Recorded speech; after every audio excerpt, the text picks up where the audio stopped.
Hello students, good morning all of you. Dear students, I hope you are all fit and fine, healthy at your home.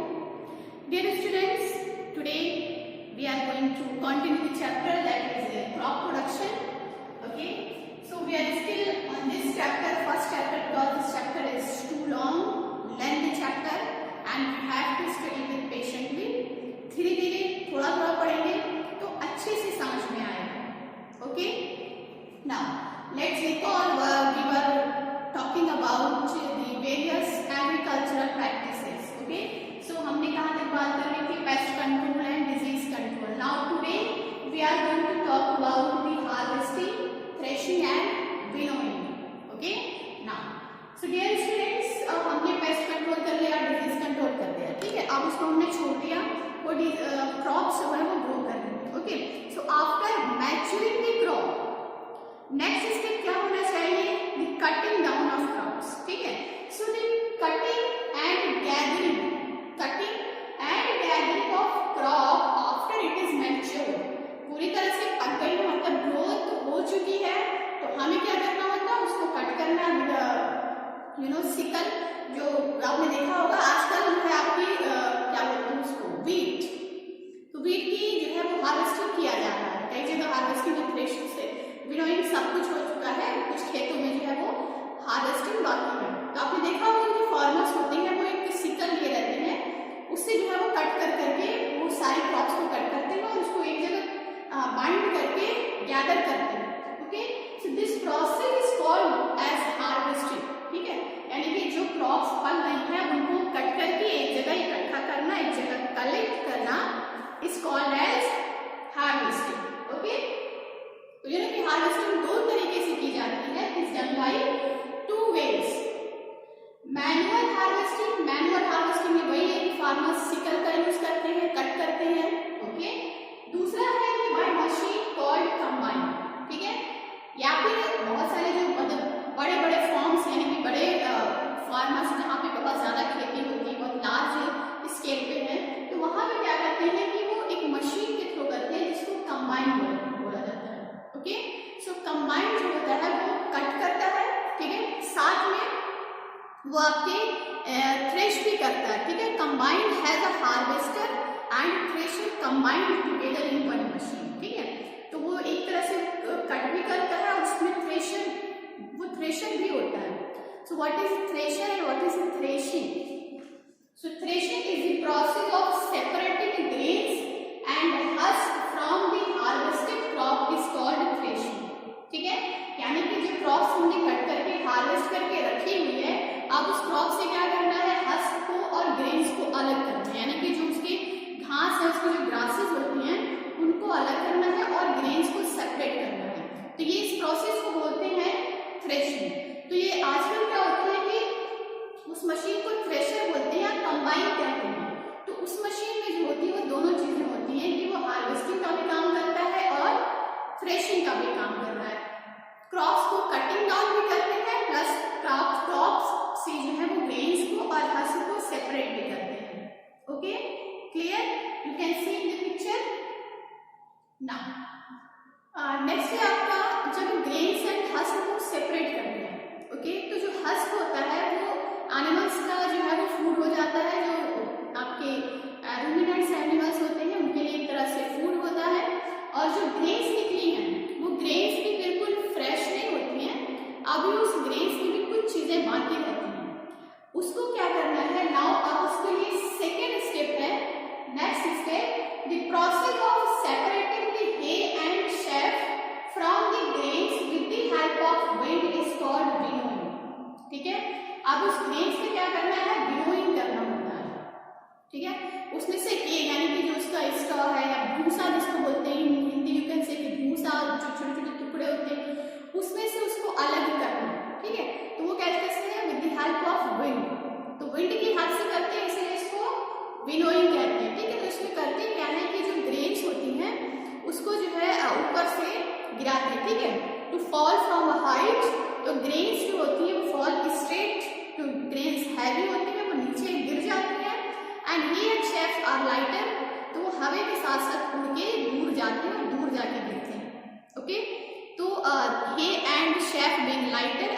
carried away to some distance by wind. Okay, तो इस तरह से क्या करते हैं, हमें fresh grains नीचे मिल जाती हैं। और ये चीज जो है वो थ्रेशिंग से भी कर सकते हैं, थ्रेशर से भी कर सकते हैं। ओके, क्लियर ना। जो थ्रेशिंग का स्टेप है वो थ्रेशिंग जो है वो कई जगहों में एनिमल्स से भी थ्रेशिंग करवाते हैं, यानी कि उसमें से आपके हस्क और ग्रेन्स को सेपरेट करवाते हैं। एनिमल्स को मतलब नीचे पूरा ग्रेन्स बिछा के, मतलब जो हार्वेस्टेड क्रॉप है उसको बिछाते हैं और उसके ऊपर क्या करते हैं, जो उनके एनिमल्स होते हैं उसको मूव करवाते हैं, उसको एक सर्कल में चलवाते हैं। तो इसके चलने से क्या होता है, ग्रेन्स और हस्क सेपरेट हो जाते हैं। ठीक है, इस तरह से भी करते हैं और मशीन के थ्रू भी करवा सकते हैं। ओके ना। अब जो ग्रेन्स अलग हुई होती हैं उनको विनोइंग के थ्रू उसमें से ग्रेन्स को सेपरेट करते हैं। ओके ना। नेक्स्ट स्टेप है कि अब जो क्या करते हैं कि जब पोस्ट हार्वेस्टिंग का जो स्टेप है यानी कि थ्रेशिंग एंड विनोइंग, उसको करते टाइम क्या होता है कि कुछ प्रिकॉशंस को फॉलो करना होता है। दैट मीन्स कि अगर फूड ग्रेन्स जो होते हैं वो are dried either in the sun और mechanically by blowing hot air. ठीक है, तो जो फॉरेन मैटर्स होते हैं जैसे कि स्ट्रॉ है, हे है और वीड्स जो होते हैं, earth particles are removed by seed. ठीक है, तो मतलब ये है कि पोस्ट हार्वेस्ट प्रिकॉशंस होते हैं कि हमने जब विनोइंग थ्रेशिंग कर लिया है तो अब क्या करते हैं, ग्रेन्स को ड्राई किया जाता है। ठीक है, ड्राई करते हैं, धूप में सुखाते हैं, धूप में फैला देते हैं। आपने देखा होगा अपने आसपास, धूप में ऐसे छोड़ देते हैं, वो ड्राई हो जाते हैं, या फिर उसको जो है ब्लोइंग एयर, हॉट एयर के थ्रू ड्राई किया जाता है। उसके बाद क्या करते हैं, these are the steps of obtaining fresh grains, यानी कि साफ सुथरे जो हमें अनाज चाहिए होता है वो इतने सारे स्टेप्स करने के बाद मिलता है। Okay, so post harvesting precautions में क्या क्या होते हैं कि ये ग्रेन्स को हीट किया मतलब ड्राई किया जाता है। दूसरी चीज कि उसके अंदर से स्ट्रॉ, वीड्स और जो भी डस्ट पार्टिकल्स वगैरह है उनको भी सीव से रिमूव किया जाता है। अगर आपके घर में आया है तो घर में उसको साफ किया जाता है। ठीक है, एंड फूड ग्रेन्स जो होते हैं उनको एक बार ट्रीट किया जाता है कि वो किसी पैथोजेंस या इंसेक्ट से इन्फेक्टेड तो नहीं है। ओके, तो इन सारी चीज़ों को करने के बाद ही हम उसको अपने डेली लाइफ में यूज़ करते हैं एज अ की फ्लोर बनाते हैं और जो भी मतलब हमें फूड कब बनाना होगा वो हम उन सब चीज़ों के बाद करते हैं।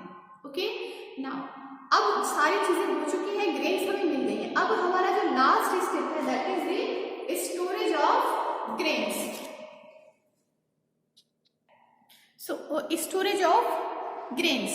Okay, so dear students, storage of grains is very important कि हमें सारी चीजें होने के बाद जो ग्रेन्स हमें मिली हैं उनको स्टोर करना है, बेटर उसका मैनेजमेंट करना है, सेफली स्टोर करना है। ओके, सो हमें इसलिए इसको सेव करना है। Food grains need to be stored safely to be protect from fungal disease, rodents and insects and pest. तो अगर हमने उसको ऐसे ही खुला छोड़ दिया और अगर हमने उसको केयरफुली स्टोर नहीं किया तो उसके फंगल इन्फेक्शन हो सकते हैं या फिर उनको रोडेंट्स हैं, चूहे वगैरह खा सकते हैं। मतलब हमारी जो फसलें उतनी मेहनत के बाद हुई हैं वो पूरी तरह से बर्बाद हो सकती हैं। ओके, तो इसके लिए क्या करना है, इसका सेफली स्टोरेज जरूरी है एंड उसको बिल्कुल ड्राइड होना चाहिए और जो भी फूड ग्रेन्स हैं उसको स्टोर करने के लिए अलग अलग चीज़ें रखी जाती हैं। तो हम जो है वो आपके एक दो तरीके से कर सकते हैं कि डोमेस्टिक लेवल मतलब घरों में घरेलू तरीके से हम क्या करते हैं, जो हमारे पास ग्रेन्स आती हैं उनको अपने कंटेनर है, ड्रम वगैरह इसमें रखते हैं। ठीक है, इसमें स्टोर करते हो, पूरी तरह से पैक, एयर टाइट पैक होना चाहिए, कहीं से कोई मॉइस्चर एयर नहीं जाना चाहिए कि वो अपना जो है उसमें अगर कुछ भी टेम्परेचर वगैरह कुछ भी मिलेगा तो उसमें जो है आपके फंगल इन्फेक्शन वगैरह हो सकते हैं। तो डोमेस्टिक लेवल पे यानी कि अपने घरों में क्या करते हैं, हम भी व्हीट, राइस, ग्राम एक्सेट्रा को क्या करते हैं इस मेटालिक कंटेनर में स्टोर करके रखते हैं। नेक्स्ट है आपकी कॉमर्शियल लेवल, यानी कि जब जो मतलब जिनको बेचना होता है, जो कॉमर्शियली अगर स्टोर करना है उनको, तो उनको बहुत ही लार्ज अमाउंट में स्टोर करना पड़ता है। तो उनको क्या करते हैं कि वो लोग जो है गनी बैग्स एंड सिलोज ग्रैन्युलेज में स्टोर करते हैं। गनी बैग्स ये जूट के बने बैग्स होते हैं, यानी जिसको हम बोरा बोलते हैं। ठीक है, बोरा, तो वो जूट के बड़े बड़े मतलब वो होते हैं, गनी बैग्स होते हैं, उसके अंदर ग्रेन्स को स्टोर करते हैं और टाइटली उसको बांध देते हैं। तो ये जो होते हैं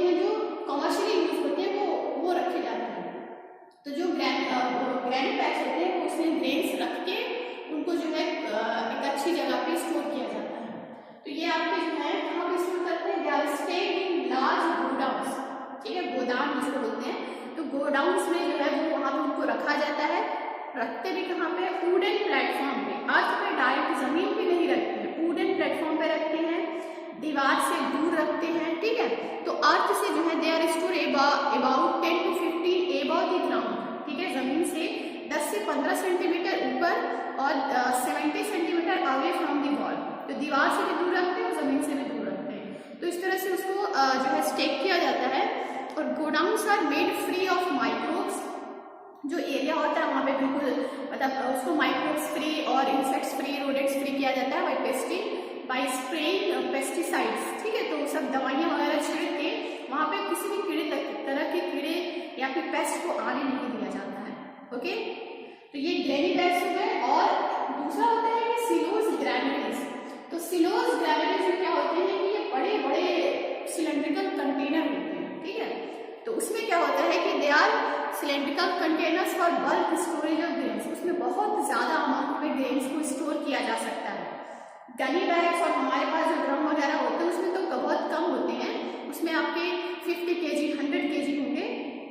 बट जो बड़े बड़े बिग कंटेनर्स होते हैं, जो सिलोज होते हैं, you can see in the picture कि सिलोज में जो है बहुत ही ज्यादा अमाउंट में जो होते हैं आपके ग्रेन्स को स्टोर कर सकते हैं। ओके, तो ये वाली जो चीजें होती है they are specially use by government agencies, ठीक है। तो सरकारी एजेंसीज जो होती है वो इनका यूज करती हैं, वो अच्छी तरीके से उसको सेव करती हैं।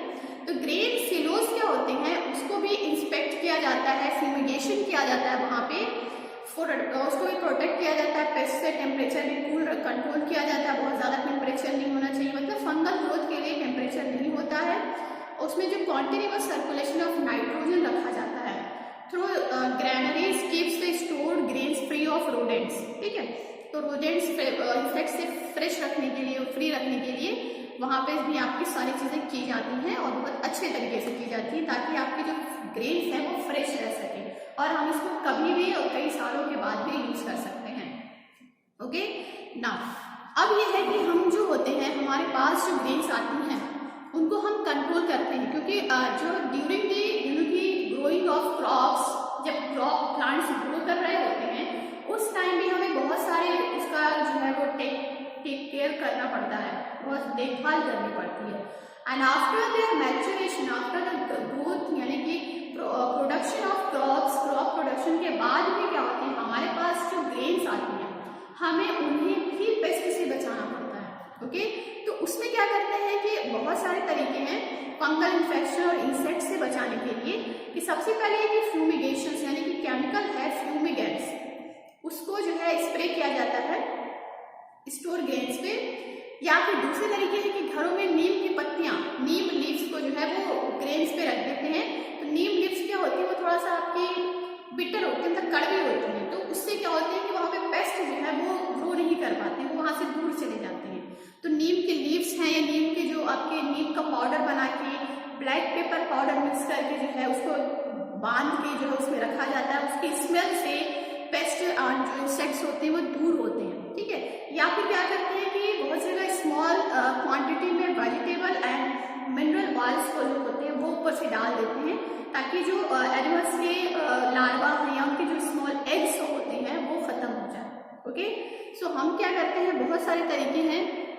कुछ लोग क्या करते हैं कि मतलब ऐसी चीजें रखते हैं जिसके स्मेल से इंसेक्ट्स दूर चले जाए। नीम के लीव्स रख सकते हैं, ठीक है, और उसमें जो होती है वो एक दवाई आती है, मेडिसिन आती है, फ्यूमिगेंट्स वो मार्केट में मिलती है, वो रख सकते हैं। लेकिन अब वो अवेलेबल नहीं है, अब उस पर कंट्रोल कर दिया गया, उसको बेचा नहीं जाता है। एंड नेक्स्ट है कि जो है कुछ वो गार्लिक है, गार्लिक को जो है वो रख देते हैं, उसकी स्मेल से भी दूर रखते हैं।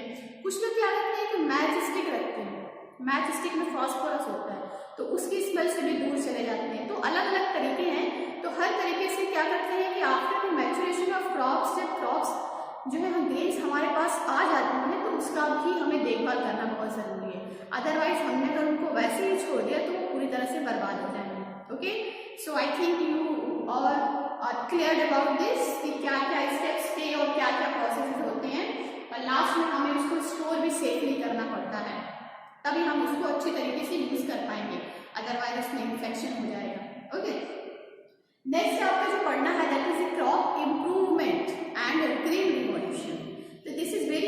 इम्पोर्टेंट एंड बहुत ही इंटरेस्टिंग टॉपिक है, इसको हम आपके नेक्स्ट क्लास में पढ़ेंगे. This is the last portion and after that the chapter will